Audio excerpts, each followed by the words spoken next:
النهارده هنتكلم عن ما قبل مواجهه النادي الاهلي وبيراميدز في مباراه ملحميه متوقعه بين الفريقين. مباراه الدور الاولاني كانت انتهت 2-2، تقدم بيراميدز في البدايه 2-0 واتطرد منه احمد توفيق، والاهلي قدر يرجع في 5 دقايق 2-2. النهارده شرح تكتيكي قوي لكل فريق فيهم يقدر يكسب التاني ازاي. يلا بينا نشوف. واحدة من أهم نقاط نادي بيراميدز هي فكرة الضغط على الفرقة اللي قدامها وهي بتلعب ضربة المرمى بالأربعة اللي قدام، زائد كمان حتة الكور العرضية اللي بتتلعب بضغط الفرقة كلها قدام وبتسيب اتنين ورا، وبتتلعب على إما عرضيات أو الوينج اللي بيلعب للمهاجم أو حتى للمركز بتاع لاعب 10. لاعب 10 مهم نادي في بيراميدز إن هو بيقدر يقابل الدفاع ويقدر بيبقى فيها تسديدات ياما، كل جولهم معظمها من هنا. فكرة بقى الدفاعية، أنت لما بتضغط الضغط ده اللعبه كله انت بتفضي المساحه دي، المساحه اللي في ظهر نص الملعب وقدام المساكين اللي بيستغلها لاعب رقم 10 في الفريق التاني، اللي بيقدر يا اما يوزع لعب للونجات او حتى يسدد على الجون، زائد ان المهاجم بيقدر يستلم الحته اللي في ظهر المساكين، لان المساكين بتطلع ترحل عشان تغطي ورا خط النص.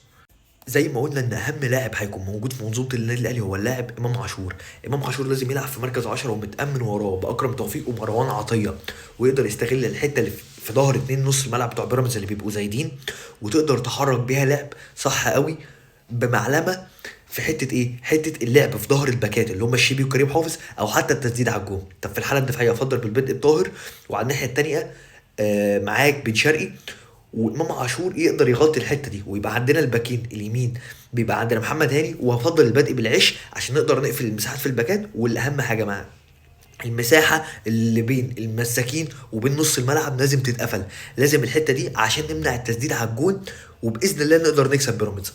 اتمنى في نهايه الفيديو يكون عجبكم، وان شاء الله باذن الله النادي الاهلي يقدر يرجع لطريق الانتصارات مره تانية.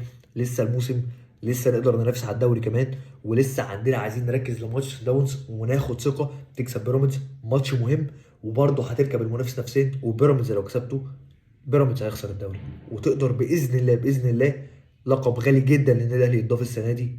ان شاء الله باذن الله نتقابل في فيديو تاني بعد